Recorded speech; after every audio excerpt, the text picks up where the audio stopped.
Kelompok salafi asli, ahlu sunnah, imam-imam kita yang agung, Imam Abu Hanifah, Imam Malik, Imam Syafi'i, Imam Ahmad bin Hanbal, Imam Bukhari, Imam Muslim tidak pernah membagi tauhid menjadi tiga, uluhiyah, rububiyah, asma was sifat.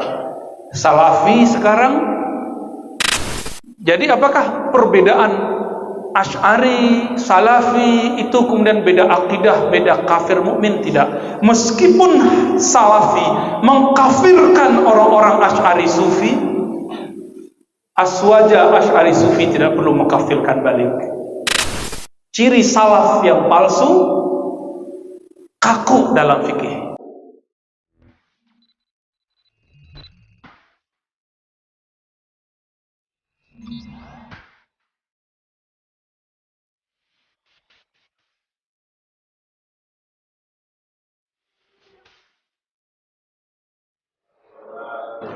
Innal hamdalillah nahmaduhu wa nasta'inuhu wa nastaghfiruh wa na'udzu billahi min shururi anfusina wa min sayyiati a'malina may yahdihillahu fala mudilla lahu wa may yudlil fala hadiya lahu amma ba'd. Sahabat yang dimuliakan Allah, di sela lapar perut antum mengisi lapar rohani, itu sudah cukup. Kafa bil mar'i imanan, cukup bagi seorang mukmin kalau dia punya iman, dia dahulukan makanan qalbunya daripada makanan fisiknya. Sama-sama lapar ya. Namun biasanya ilmu saat lapar itu lebih mantap daripada ilmu saat kenyang. Oleh karena itu Imam Bukhari itu sering berlapar-lapar daripada kenyang. Maka kami dulu kalau nyantri waktu ngaji kepada masyayikh, nggak makan dulu, makannya nanti. Ya, baik. Temanya tema yang sudah bikin saya bosan, tapi antum tidak pernah bosan. Apa temanya? Salaf yang asli dan palsu. Kan? Saya udah bosan dengan ini ya. Dari sebelum tahun 2000 kita telah bahas ini sampai sekarang. Tapi tidak apa, mungkin bagi antum ini menarik, walaupun bagi saya tidak menarik. Sekarang kita to the point, karena kajian-kajian saya tentang salaf ahli sunnah telah banyak. Antum bisa lihat ya, record-recordnya telah banyak. Sekarang langsung to the point aja. Sebenarnya salaf yang asli itu apa sih? Salaf yang palsu itu gimana? Sebelum sampai ke sana, harus kuat dulu definisi apa dan siapa itu salaf yang asli. Semua ulama, baik anti salafi atau pro salafi, sepakat bahwa salaf itu abad pertama, kedua dan ketiga. La niza', tidak ada di situ niza', tidak ada di situ syak. Dan hadis yang sering dipakai untuk itu kita telah sebutkan di kajian-kajian terdahulu, khairun nas qarni, atau di riwayat lain khairukum qarni, sebaik-baik kamu yang hidup di kurunku, lalu kurun setelahnya, lalu kurun setelahnya. Atau mengikuti hadis riwayat Imam Ahmad, tuba liman ra'ani wa amana bi, wa tuba liman amana bi wa lam yarani. Beruntung orang yang bertemu aku lalu iman kepadaku. Beruntung orang yang beriman kepadaku meskipun dia tidak bertemu aku. Maksudnya kelompok tabi'in dan lanjutannya kita.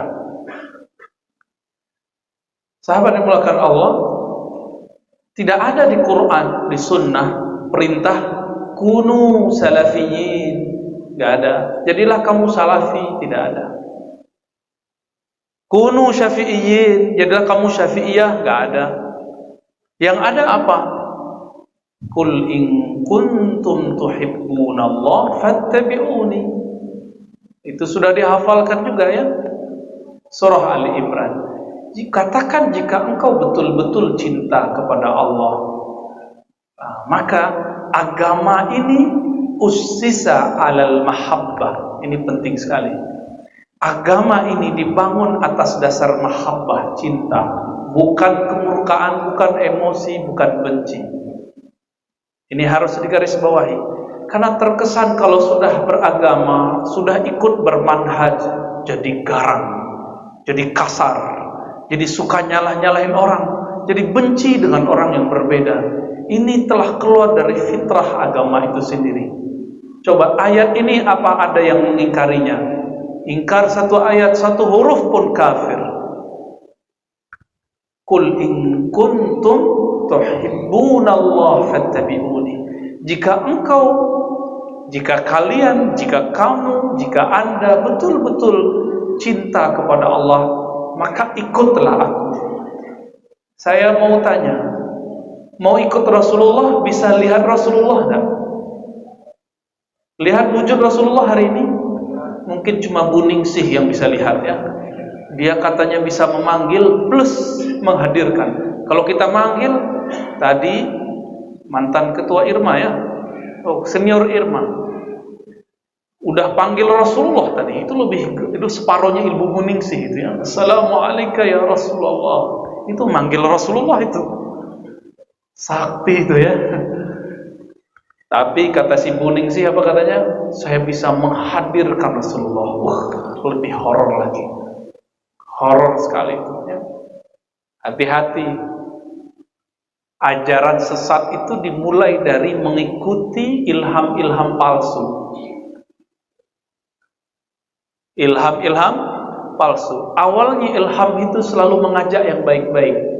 Masih ingat kisah Abu Hurairah? Abu Hurairah menjadi security gudang gandum Baitul Mal di zaman Nabi. Jadi security juga Abu Hurairah. Jadi di zaman Rasulullah sudah ada satpam, jangan salah, ya. Sunnah juga itu ya. Lalu di malam hari, tengah malam, ketika antara ngantuk dan tidak, tiba-tiba ada orang mencuri gandum. Ditangkap oleh Abu Hurairah. Itu kemampuan Abu Hurairah menangkap sudah di atas rata-rata, karena orang itu biasanya tidak bisa ditangkap. Berarti Abu Hurairah ini master. Kalau karate sudah ban berapa itu? Dan ya, udah berapa stripnya itu ya? Walhasil orang itu mengatakan, maafkan aku hai Abu Hurairah. Kaget juga Abu Hurairah, kok dia tahu namanya? Aku maling karena terpaksa, anak istriku belum makan. Akhirnya dilepas. Abu Hurairah punya perasaan cinta. Dilepas. Malam besok ketemu lagi. Dilepas lagi. Alasannya sama. Tapi malam ketiga langsung Abu Hurairah mengatakan, Abu Hurairah tidak main hakim sendiri. Coba lihat. Abu Hurairah tidak pukul dia sendiri, tidak potong tangannya sendiri, tapi Abu Hurairah bawa ke mahkamah. Apa kata Abu Hurairah? Hei pemaling, kamu akan aku kadukan kepada Rasulullah sallallahu alaihi wasallam. Disebut nama Rasulullah, langsung berubah wajah yang maling. Takutnya bukan main, maka dia kasihlah suatu hadiah kepada Abu Hurairah untuk merayu Abu Hurairah, bukan nyogok ya. Hei Abu Hurairah, maukah kamu aku ajarkan suatu mantra? Jika engkau baca, maka iblis akan lari darimu. Abu Hurairah senang, karena Abu Hurairah lagi senang ilmu-ilmu begitu ya, sama kayak antum nih kan senang ilmu ruqyah ya, kayak gitu, mirip-mirip begitulah ya, dibuat daurah-daurah ruqyah ya, wajar, itu normal. Hobi-hobi sama jin ya, para jin bukan untuk ditakuti. Jin itu kita mesraan aja sama jinnya. Akhirnya dilepas oleh Abu Hurairah, lalu diminta, mana, apa mantranya? Ternyata mantranya Abu Hurairah telah hafal. Apa itu? Ayat kursi. Besok bangun pagi, dibangunkan Rasulullah. Setelah sholat subuh dilaporkan, wahai Rasulullah, malam tadi, bahkan 3 malam berturut-turut aku menangkap seorang yang maling, dan di malam terakhir dia mengajarkanku suatu hal. Apa itu? Ayat kursi, supaya tidak diganggu oleh iblis dan jin. Apa kata Nabi? Kira-kira Nabi senyumlah kalau kiai hari ini ya. Apa kata Nabi? Hai Abu Hurairah, sadaqa wa huwa kadzub. Itu yang ngomong, omongannya benar, tapi dia aslinya pembohong. Kazub, bahasa Arab kazub itu lebih dari kazib. Kazib sekali-sekali bohong. Kalau kazub berkali-kali berbohong, itu kazub. Temannya Dajjal. Dajjal itu sama, dia mubalaghah, Dajjal, fa'an. Sama dengan Ghaffar, Ghafur, artinya maha, sangat. Maka kazub, dia betul-betul lihai berbohong. Apa kaedah dari hadis ini? Kaedahnya muncul dalam ilmu akidah, bahwa iblis itu menyuruh yang baik-baik supaya orang tersesat di ujung kebaikannya. Maka saya khawatir para peminat Buningsih di sini, ya. Apa kata si Buningsih? Saya disuruh pergi umroh. Wah, baik nggak tuh? Pergi umroh baik nggak? Perintah Allah dan Rasulullah. Jihadnya perempuan adalah haji dan umrah. Benar nggak? Jika tidak ada yang mengajarkan Buningsih ini nanti akidah yang sahih, saya khawatir dia nanti terjebak kepada ajaran-ajaran wahmiyah, kebatinan. Nah, semoga nanti ada yang menegur beliau, karena di Jawa Timur sana banyak kiai-kiai yang lebih alim, lebih sakti daripada dia. Baik, kembali ke salafi, ya, salaf dan salafi. Apa sebenarnya pembeda salaf dan salafi? Salaf asli dan tidak asli. Bedanya sederhana, sangat sederhana. Di masa Rasulullah Sallallahu Alaihi Wasallam telah terjadi perbedaan fikih, apalagi politik, tapi tidak pernah terjadi perbedaan akidah.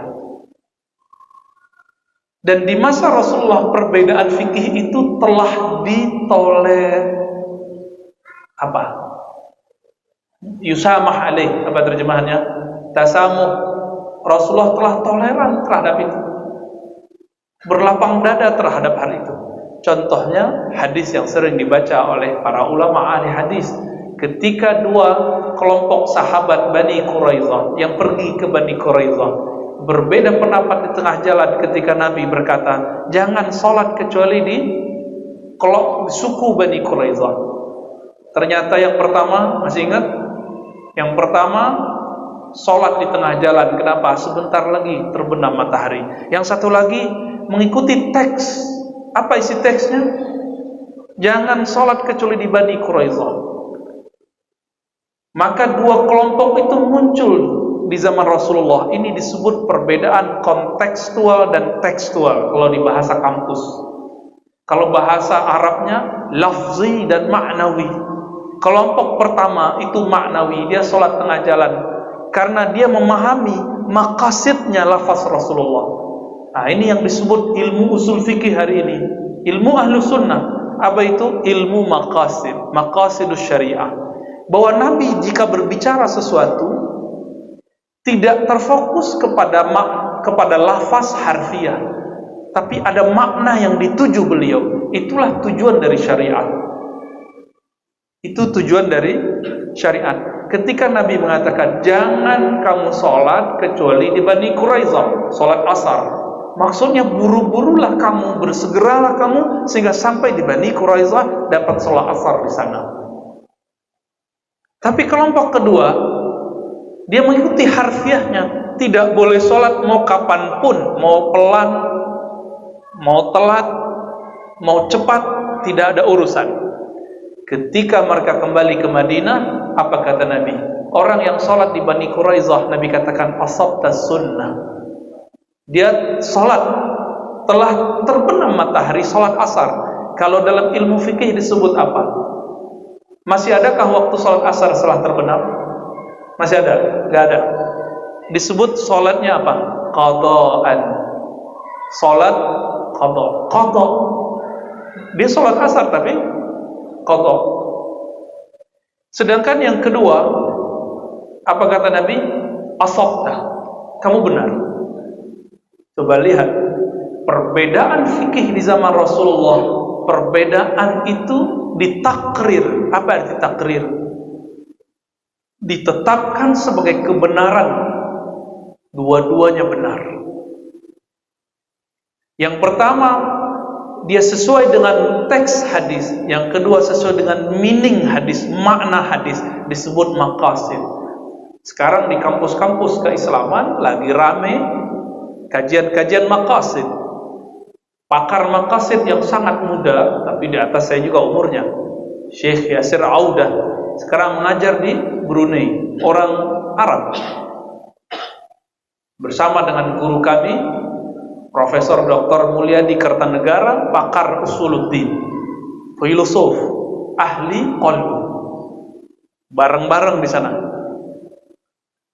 Tapi beliau pun mengambil ilmunya dari Syekh Raisuni, Ahmad Raisuni dari Maroko, dan mereka mengambil ilmu dari Al-Imam Al-Mufassir Ibn Ashur, mengembangkan fikih maqasidi, fikih maksud.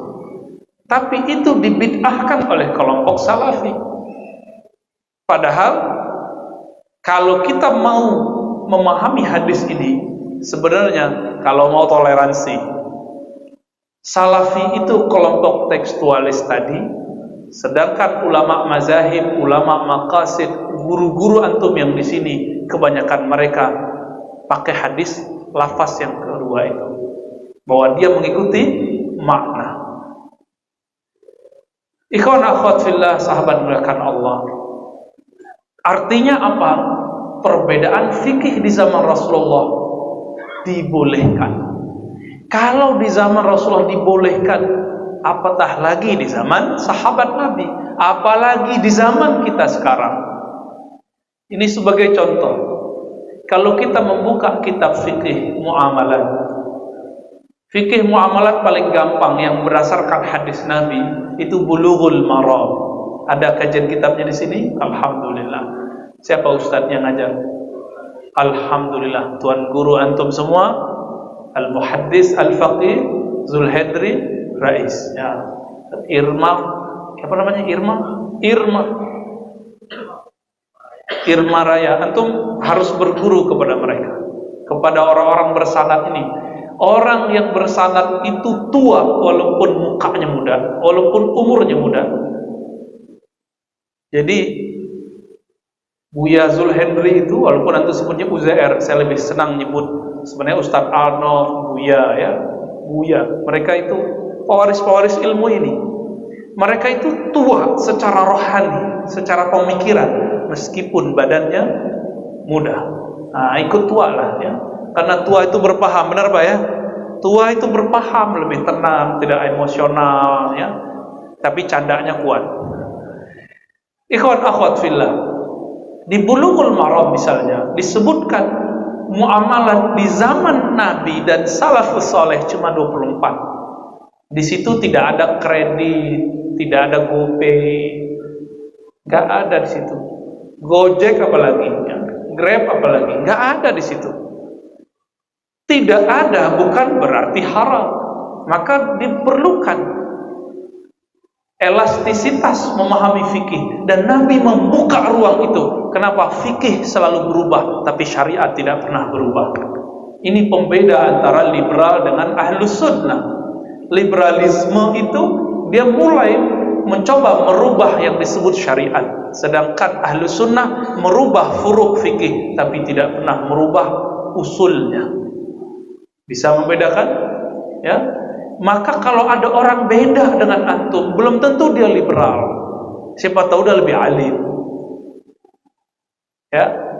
Jangan sampai kejadian kita ulang kisah ahli hadis yang tidak mengenal Abu Hanifah, namanya Hammad bin Zaid. Ketika mendengar kabar Imam Abu Hanifah menolak hadis dhaif, lalu mendahulukan qiyas. Menurut Imam Hammad hadis itu tidak dhaif tapi sahih. Maka kabar yang sampai kepada beliau, Abu Hanifah menolak hadis menggunakan qiyas, liberal. Apa kata Hammad? Najasatul ard. Itu najis. Abu Hanifah najis. Nah, ini yang terjadi saat ini. Ketika kita nggak paham seorang ulama, kita anggap dia liberal, kita anggap dia Syiah, padahal dia ahlus sunnah. Kita anggap dia najis, kita anggap dia subhat. Apalagi lengkap gelarnya sudah ya. Lengkap semua. Allahu Akbar. Ikhwan akhwat fillah, maka ahli fikih paling banyak perbedaannya, paling dinamis, berubah. Fikih Syafi'i Indonesia telah berbeda dengan fikih Syafi'i Hadramaut. Tapi pokoknya sama. Nggak usah jauh-jauh antara Padang Pekanbaru, Ba'dam habis azan maghrib beda nggak? Orang Padang pakai qaulun jadid. Setelah azan langsung qomat, langsung sholat. Itu kalau maghrib. Qaulun jadid itu fatwa baru Imam Syafi'i setelah pindah ke Mesir. Tapi orang Pekanbaru setelah azan sholat 2 rakaat pakai hadis Bukhari. Sholli, sholatlah liman sya, kalau kamu mau, kalau nggak mau juga nggak apa-apa. Hadisnya sahih. Imam Syafi'i juga hadisnya sahih. Betapa luasnya. Setelah Nabi mengatakan Allah tidak pandang orang yang manjarra saubahu khuyala, yang membiarkan sarungnya di bawah mata kaki, Nabi buru-buru keluar rumah saat terjadi kusuf, gerhana matahari. Beliau sholat sarungnya di bawah mata kaki.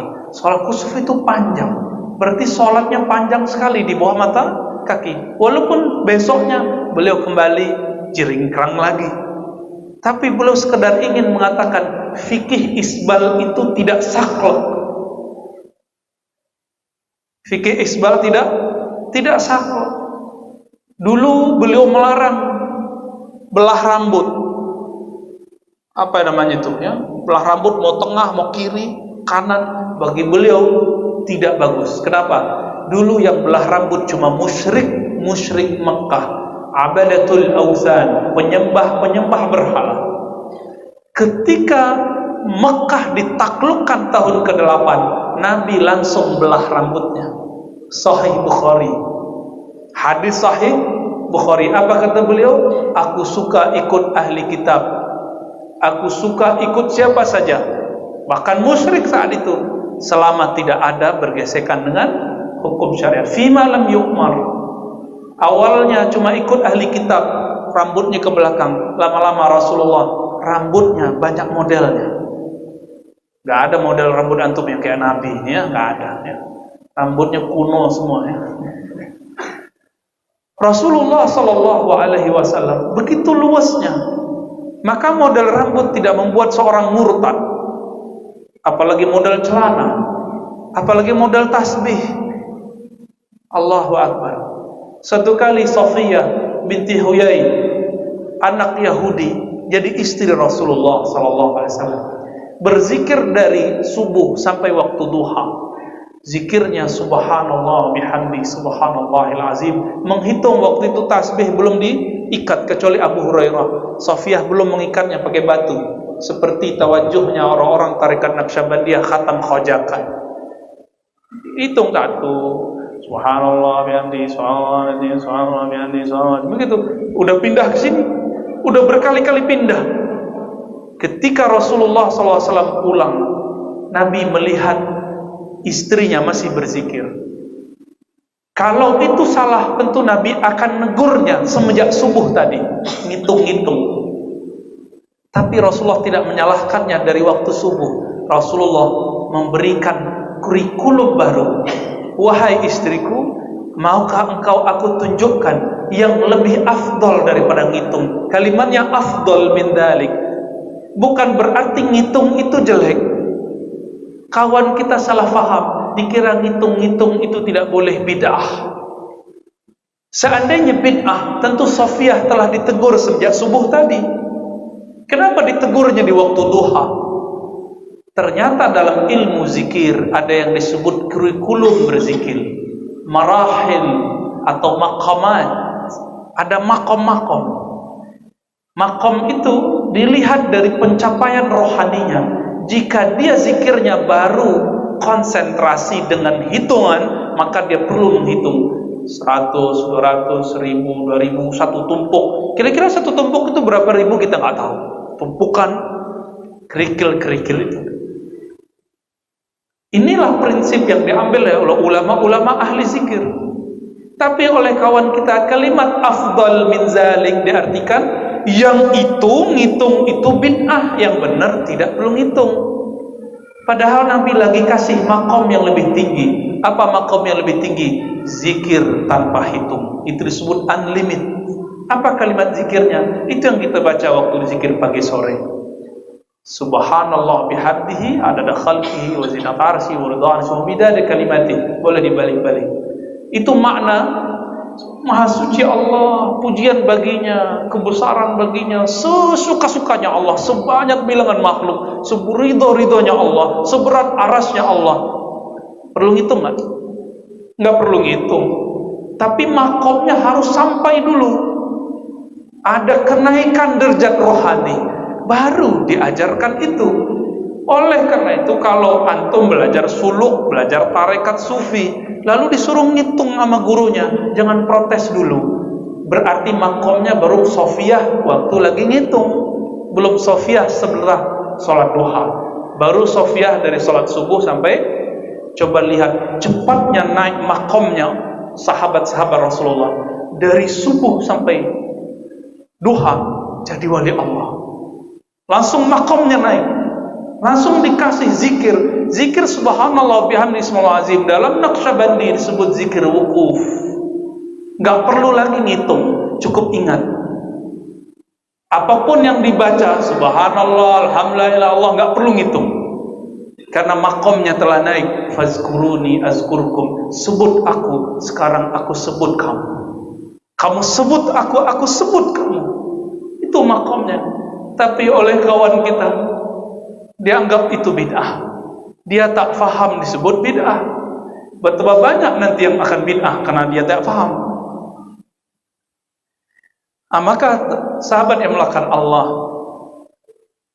ulama salafus saleh, mulai dari sahabat Nabi, tabi'in, tabi'ut tabi'in, mereka sangat luas dalam fikih. Sangat luas dalam fikih. Maka ciri salaf yang hakiki tidak saklek dalam fikih.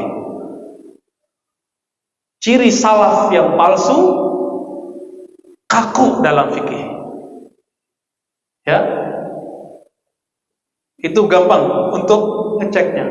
Setiap kali orang kaku dalam bab fikih, maka dia palsu. Gitu. Yang kedua, setelah Nabi SAW wafat, muncul perdebatan siasi. Apa arti siasi? Politik. Belum ada perbedaan akidah. Politik dulu. Terpecahlah Muhajirin dan Ansar. Lalu setelah Muhajirin Ansar pecah, pecahlah kelompok Ali, kelompok Utsman. Setelah meninggal Utsman, maka Aisyah dan Muawiyah pecah dengan Ali. Begitu selanjutnya. Apakah mereka mengkafirkan? Ketika Ali bin Abi Thalib mengalahkan kelompok Aisyah, Ali tidak mengambil ghanimah. Apa arti ghanimah? Harta rampasan perang. Karena Aisyah masih muslimah, pengikut Aisyah pun muslimah. Berbeda politik dengan Ali. Bahkan diantar pulang oleh Ali bin Abi Thalib radhiyallahu taala anhu majma'in. Maksud saya nyebut ini apa? Salaf yang asli menerima perbedaan politik. Salaf palsu memaksa satu aliran politik.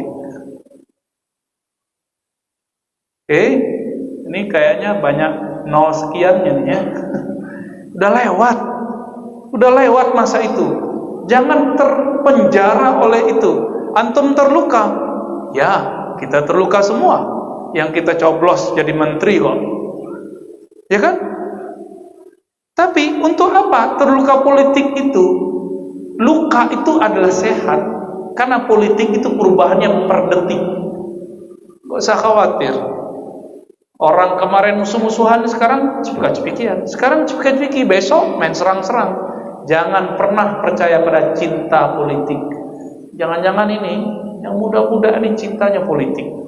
Besok sama siapa lagi ya. Ini salaf yang asli. Mereka dalam bab politik apa? Siap berbeda. Antum siap beda? Nanti 2000 berapa nih? Ingat-ingat kalimat ini. Siap-siap berbeda dalam politik, itulah salaf. Tapi kawan-kawan ini haramkan semuanya. Kenapa? Baik yang pro 0 ini dan 0 itu semuanya berdosa. Kenapa? Ikut pemerintahan yang sistemnya sistem taghut. Ya salam. Al-Quran tidak pernah membahas demokrasi. Maka menyematkan demokrasi kepada taghut itu namanya ijtihad. Ijtihad itu zonni. Apa ijtihad? Hasil pemikiran seseorang, bukan nabi, bukan dari Allah. Maka orang kalau sebut demokrasi itu taghut, itu tidak pasti. Itu pemikiran dia.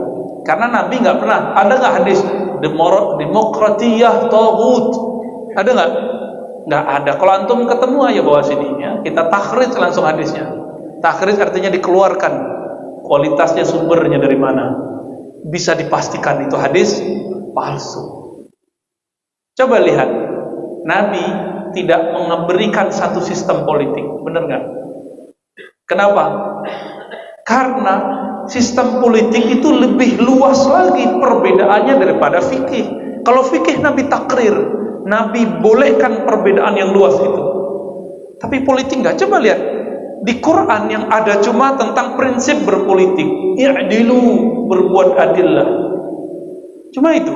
Innallaha yuhibbul muqsitin. Allah suka kepada orang yang muqsit, yang berbuat adil. Hanya itu. Aqrabul taqwa, itu lebih dekat kepada takwa. Hanya begitu. Fa aslihu baina akhwaikum, politik islah, hanya itu. Tidak ada di situ nyuruh politik, demokrasi atau apapun. Khilafah pun tidak ada di Quran tentang politik. Semua kalimat khilafah di Quran bukan sistem politik. Kita bisa buktikan dalam tafsir-tafsir Al-Quran. Maka salaf yang asli tidak memastikan satu sistem politik. Selama politik itu tidak bertentangan dengan Quran dan Sunnah, maka salaf membolehkannya. Coba lihat, Abu Bakar dipilih langsung, benar? Umar tidak dipilih. Umar ditunjuk oleh Abu Bakar. Udah dua sistem. Umar membuat tim formatur mirip MPR hari ini, mirip kayak zaman Orba. Anggota MPR-nya yang memilih presiden berikut. Sudah 3 sistem. Ali pun dipilih dengan sistem yang sama, perwakilan. Tapi dari Ali ke Muawiyah perang dulu udah 6, udah 5 ya. Dari situ muncul lagi yang baru namanya diplomasi, tahkim. Udah berapa itu? Berapa sistem? Lalu Muawiyah tidak mengembalikan seperti Abu Bakar, Umar, Utsman, Ali.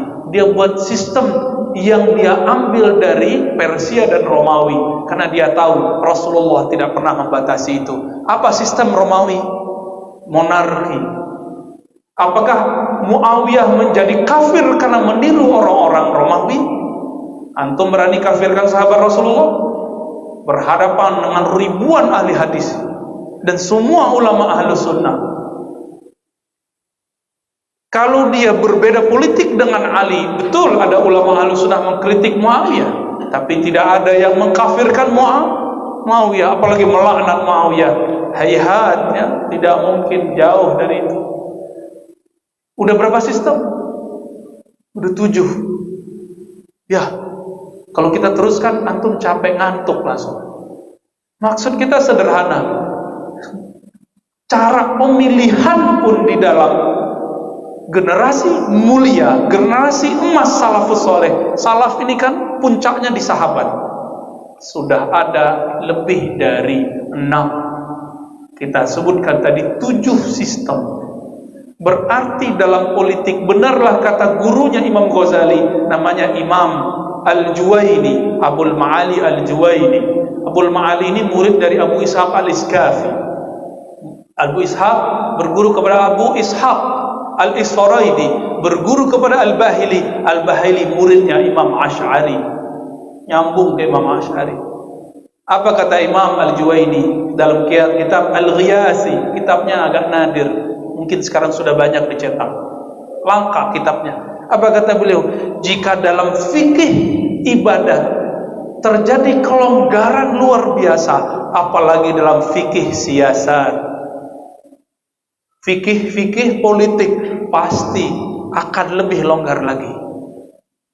Maka ciri-ciri salafus soleh, mereka menerima perbedaan-perbedaan politik, yang penting tidak melanggar Alkitab dan As-Sunnah. Yang qat'i, kalau yang zonni itu masih diperdebatkan, makna-maknanya yang zonni ya. Dan yang terakhir ini yang paling parah, perbedaan yang muncul di kalangan salaf ketika Ali bin Abi Thalib radhiyallahu taala anhu karramallahu wajhah, beliau kalah, muncullah kelompok anti Ali, anti Muawiyah, disebut dengan Khawarij. Khawarij menjadikan kebencian politiknya masuk ke bab akidah. Maka siapapun yang berbeda dengan kelompok mereka, berbeda dengan Allah dan Rasulullah, begitu keyakinan Khawarij, maka Khawarij meletakkan kepentingan politik setara dengan kepentingan akidah, naruh politik setara dengan akidah. Karena kelompok Ali merasa imamnya dituduh kafir, maka kelompok Ali pun membalas. Kelompok ini kemudian disebut dengan Syiah Ali, membalas lagi, dan kemudian membuat teori balasan. Apa balasannya? Teori imamah, bahwa imam yang benar cuma Ali, dan imam itu maksum, dari turun ke Hasan, ke Husain, terus sampai kepada bawahnya 12 imam. Kelompok ini disebut dengan Imamiyah Isna Asyariyah, membalas Khawarij. Tapi inti ajaran mereka sama. Apa kesamaan Khawarij dengan Syiah? Sama-sama memasukkan politik ke dalam bab akidah. Ini dosa besarnya mereka. Maka oleh Khawarij dan Syiah, beda imam, beda politik, beda iman. Nah, antum mau begitu? Dan di 2019 berapa banyak kawan-kawan, ikhwan, akhwat, sahabat, ustad ahlu sunnah terjebak Khawarij dan Syiah secara manhaj. Dia tidak Khawarij, dia tidak Syiah, tapi manhajnya, sistem berpikirnya telah terjebak Khawarij dan Syiah. Apa itu? Siapapun yang beda politik denganku, maka dia kafir, fasik, sesat. Na'udzubillah min dzalik. Ini bahaya. Ini bahaya sekali. Maka perbedaan Syiah Khawarij diawali dengan perbedaan politik, tapi ditaruh di bab akidah. Tapi yang selalu korban siapa? Yang selalu korban ulama ahlus sunnah. Yang dibunuh oleh orang-orang Khawarij siapa? Ali. Ali itu simbol ahlus sunnah, karena Nabi menyebutnya babul ilmi, pintunya ilmu. Ilmu ahlus sunnah lewat Ali. Loh, Syiah gimana? Ya Syiah ngaku-ngaku.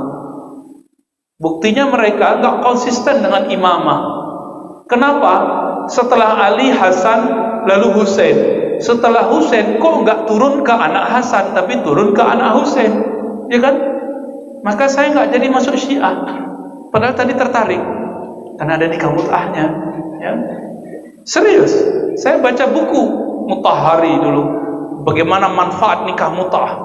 Lalu di situ diseranglah Omar, dibuatlah hadis palsu, dinisbatkan ke Ali. Seandainya Omar tidak larang mut'ah, tentu tidak ada terjadi perselingkuhan, perzinahan. Begitu, ternyata hadisnya palsu. Jadi mereka betul-betul berani memasukkan hadis atas nama para imam, apalagi ke yang bukan imamnya, ya. Jadi teman-teman semua, ikhwan akhwat fillah, ketika terjadi perbedaan akidah, ternyata perbedaan ini bersumber dari politik. Yang selalu korban siapa? Ahlus sunnah. Di bagian akhir ini, ini paling berat ini.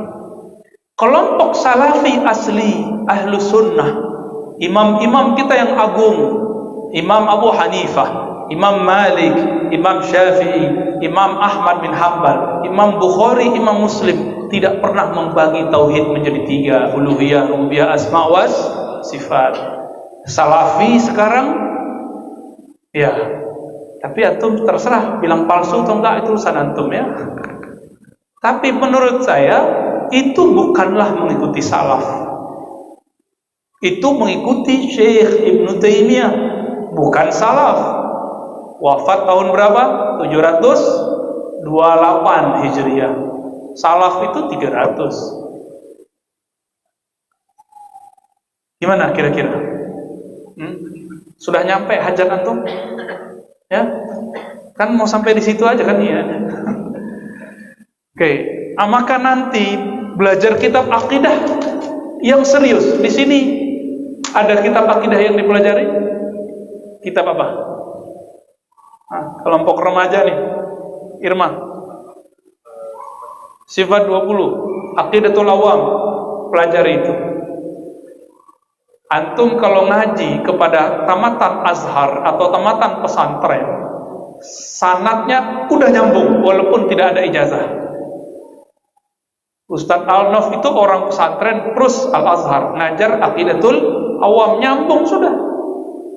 Nanti sanadnya nyambung ke ulama Azhar, nyambung ke ulama Makkah, nyambung ke ulama lokal.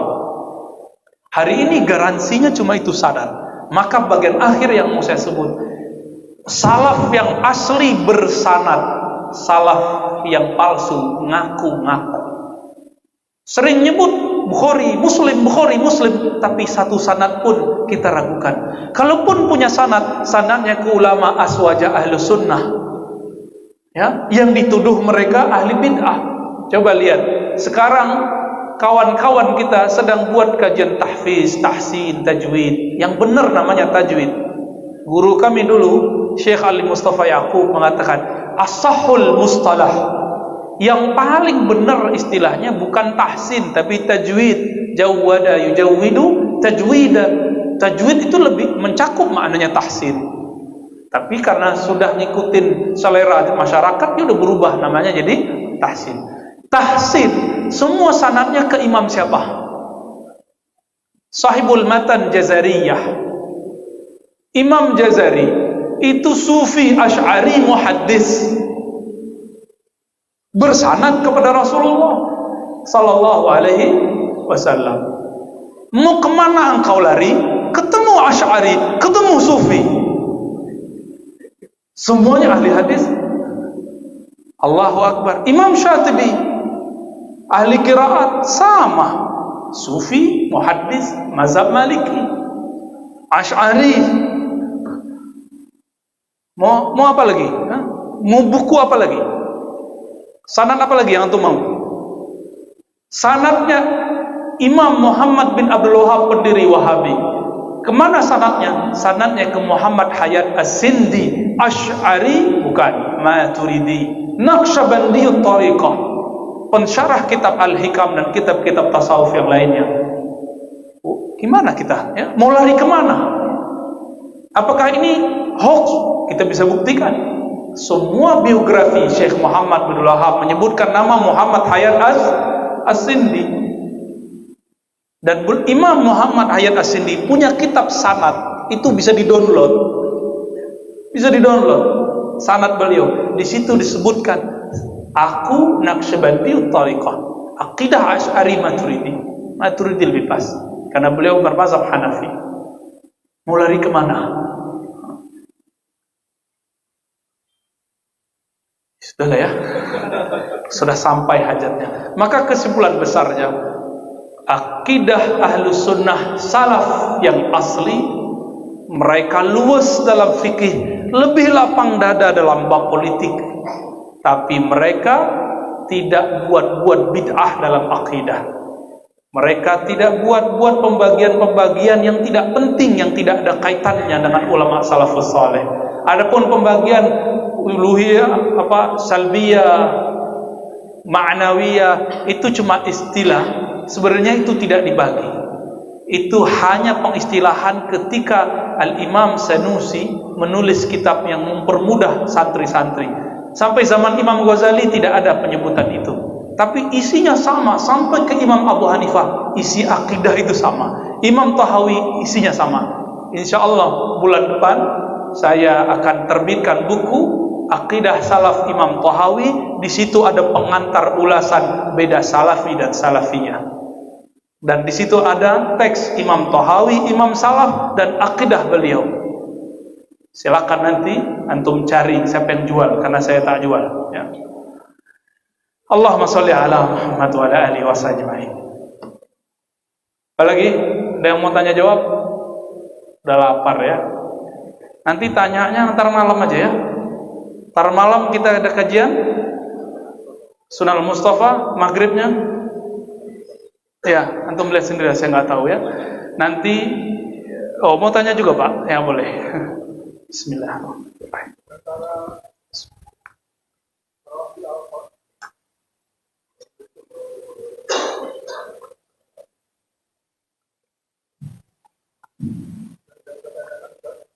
Ya.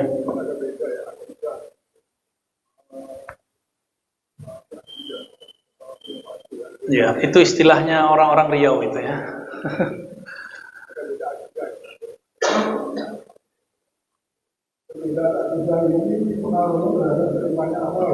Oke, baik. Nah, ini pertanyaan bagus ini. Ulama Ahlus Sunnah, Aswaja, Asy'ari dan Maturidi punya kaidah emas, kaidah zahabiyah. Mengambil dari hadis Nabi, la takun li akhika kafir. Jangan panggil saudaramu kafir, jangan tuduh saudaramu kafir. Kafir itu diawali dengan bid'ah, maka turunannya jangan tuduh saudaramu ahli bid'ah. Maka Imam Abul Hasan Al-Asy'ari, Imam Tahawi, Imam Maturidi punya kalimat yang sama. Sebelum Imam Abul Hasan Al-Asy'ari wafat, sebelum beliau talqin la ilaha illallah, beliau manggil semua muridnya.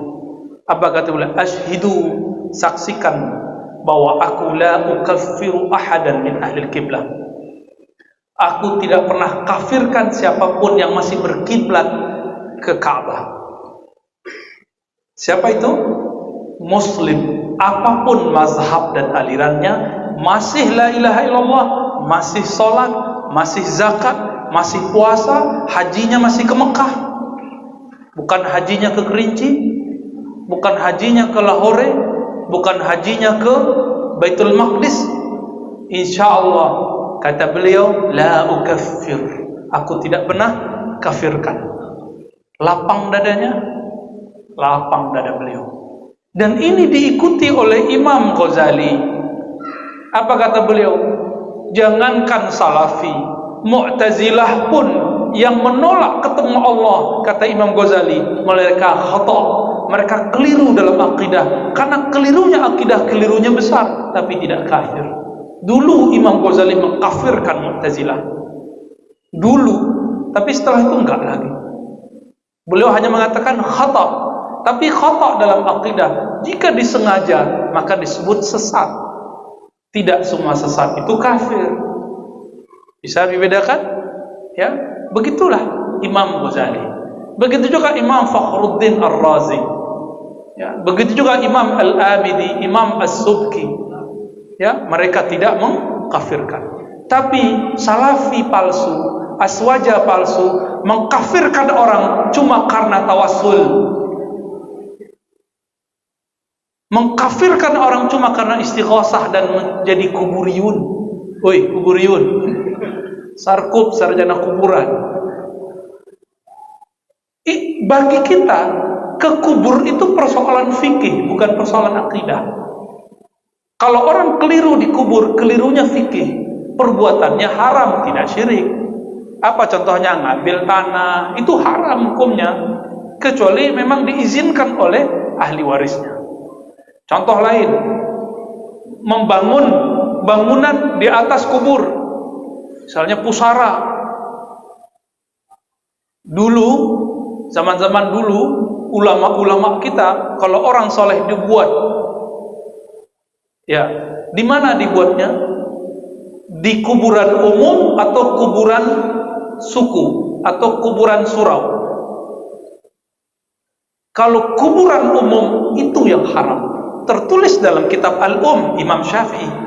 Jadi kalau antum baca hadis Nabi naha anil bina alal qabr, Nabi melarang bangunan di atas kubur, dijelaskan oleh imam kita. Siapa yang paling paham hadis Nabi? Ulama kita, ulama salafus saleh. Katanya ikut salaf. Apa kata Imam Syafi'i dalam kitab Al-Um? Beliau langsung berguru ke Imam Malik, dari Nafi', dari Ibnu Umar, dari Nabi. Kita ulang-ulang terus biar hafal. Apa kata beliau? Ini untuk al-ard al-musabbal atau al-waqf. Ini hanya untuk tanah yang pemakaman umum, wakaf untuk umum. Jadi haram, bukan haram juga, makruh bikin bangunan di atas kubur yang tanahnya tanah wakaf umum. Tapi guru-guru lama mereka punya surau, itu tanah-tanah mereka. Mau buat gedung di situ juga boleh. Itu maksudnya begitu kira-kira ya. Tapi karena kita nggak merujuk ke ulama salaf, merujuknya ke ulama palsu. Akhirnya mengkafirkan orang cuma karena menembok kubur. Nah, maka saya kasih tahu juga antum, kalau ngubur saudara, orang tua di kuburan umum haram ditembok di zaman ini. Walaupun di kitab cuma makruh, tapi di zaman ini telah haram. Kenapa? Kalau semua orang ditembok, kita nanti nggak kebagian. Antum dikubur di mana? Di got. Tapi kalau punya tanah sendiri silakan. Tanah kita kok, gitu ya. Nah, itulah cerdasnya Imam Muhammad bin Idris Syafi'i. Itu juga perkataan Imam Malik, itu juga perkataan imam-imam Hanabilah. Sama semua. Itu salaf yang asli. Ya. Jadi apakah perbedaan Asy'ari, Salafi itu kemudian beda akidah, beda kafir mukmin? Tidak. Meskipun Salafi mengkafirkan orang-orang Asy'ari Sufi, Aswaja Asy'ari Sufi tidak perlu mengkafirkan balik. Kenapa? Itu pesan dari Imam Ahlus Sunnah Abul Hasan Al-Asy'ari, mengambil hadis Nabi, jangan katakan kafir kepada yang mengatakan la ilaha illallah. Jelas ayatnya, hadisnya jelas.